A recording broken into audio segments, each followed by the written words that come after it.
the first birds and the first mammals. In a few paragraphs, a picture of the lush vegetation and swarming reptiles of that first great summer of life, the Mesozoic period, has been sketched. But while the dinosaurs lorded it over the hot selvas and marshy plains, and the pterodactyls filled the forests with their flutterings and possibly with shrieks and croakings as they pursued the humming insect life of the still, flowerless shrubs and trees, some less conspicuous and less abundant forms upon the margins of this abounding life were acquiring certain powers and learning certain lessons of endurance that were to be of the utmost value to their race when at last the smiling generosity of sun and earth began to fade. A group of tribes and genera of hopping reptiles, small creatures of the dinosaur type, seem to have been pushed by competition and the pursuit of their enemies towards the alternatives of extinction or adaptation to colder conditions in the higher hills or by the sea. Among these distressed tribes, there was developed a new type of scales that were elongated into quill-like forms and that presently branched into the crude beginnings of feathers. These quill-like scales lay over one another and formed a heat-retaining covering, more efficient than any reptilian covering that had hitherto existed. So they permitted an invasion of colder regions that were otherwise uninhabited. Perhaps simultaneously with these changes, there arose in these creatures a greater solicitude for their eggs. Most reptiles are apparently quite careless about their eggs, which are left for sun and season to hatch. But some of the varieties upon this new branch of the tree of life were acquiring a habit of guarding their eggs and keeping them warm with the warmth of their bodies. With these adaptations to cold, other internal modifications were going on that made these creatures, the primitive birds, warm-blooded and independent of basking. The very earliest birds seem to have been seabirds living upon fish, and their forelimbs were not wings, but paddles rather, after the penguin type. That peculiarly primitive bird, the New Zealand kiwi, has feathers of a very simple sort, and neither flies nor appears to be descended from flying ancestors. In the development of the birds, feathers came before wings. But once the feather was developed, the possibility of making a light spread of feathers led inevitably to the wing. We know of the fossil remains of one bird at least, which had reptilian teeth in its jaw and a long reptilian tail, but which also had a true bird's wing, and which certainly flew and held its own among the pterodactyls of the Mesozoic time. Nevertheless, birds were neither varied nor abundant in Mesozoic times. If a man could go back to typical Mesozoic country, he might walk for days and never see or hear such a thing as a bird, though he would see a great abundance of pterodactyls and insects among the fronds and reeds. And another thing he would probably never see, and that would be any sign of a mammal. Probably the first mammals were in existence millions of years before the first thing one could call a bird, but they were altogether too small and obscure and remote for attention.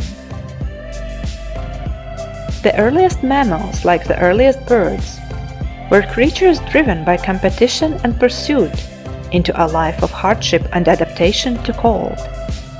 With them, also, the scale became quill-like and was developed into a heat-retaining covering, and they too underwent modifications, similar in kind, though different in detail, to become warm-blooded and independent of basking. Instead of feathers, they developed hairs, and instead of guarding and incubating their eggs, they kept them warm and safe by retaining them inside their bodies until they were almost mature. Most of them became altogether viviparous and brought their young into the world alive.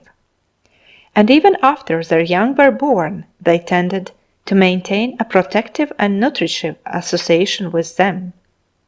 Most, but not all, mammals today have mammae and suckle their young.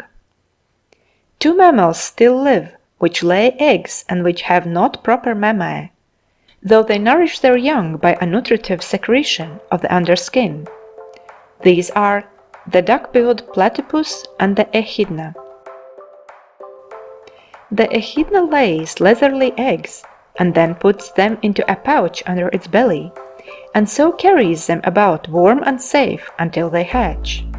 But just as a visitor to the Mesozoic world might have searched for days and weeks before finding a bird, so, unless he knew exactly where to go and look, he might have searched in vain for any traces of a mammal. Both birds and mammals would have seemed very eccentric and secondary and unimportant creatures in Mesozoic times.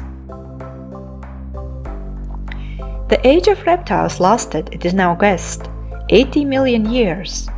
Had any quasi-human intelligence been watching the world through that inconceivable length of time, how safe and eternal the sunshine and abundance must have seemed, how assured the valuing prosperity of the dinosaurs and the flapping abundance of the flying lizards.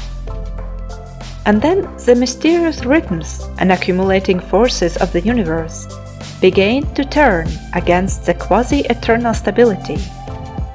That run of luck for life was running out. Age by age, myriad of years after myriad of years, with halts, no doubt, and retrogressions, came a change towards hardship and extreme conditions.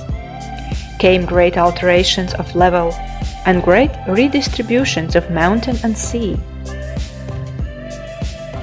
We find one thing in the record of the rocks during the decadence of the long Mesozoic age of prosperity that is very significant of steadily sustained changes of condition, and that is a violent fluctuation of living forms and the appearance of new and strange species. Under the gathering threat of extinction, the older orders and genera are displaying their utmost capacity for variation and adaptation.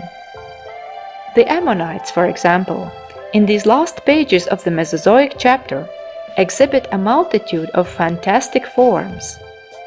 Under settled conditions, there is no encouragement for novelties. They do not develop, they are suppressed. What is best adapted is already there. Under novel conditions, it is the ordinary types that suffers, and the novelty that may have a better chance to survive and establish itself. There comes a break in the record of the rocks that may represent several million years. There is a veil here still, over even the outline of the history of life. When it lifts again, the age of reptiles is at an end. The dinosaurs, the plesiosaurs and ichthyosaurs, the pterodactyls, the innumerable genera and species of ammonite have all gone absolutely. In all their stupendous variety, they have died out and left no descendants. The cold has killed them. All their final variations were insufficient. They had never hit upon survival conditions. The world had passed through a phase of extreme conditions beyond their powers of endurance. A slow and complete massacre of Mesozoic life has occurred, and we find now a new scene, a new and hardier flora, and a new and hardier fauna in possession of the world. It is still a bleak and impoverished scene with which this new volume of the Book of Life begins.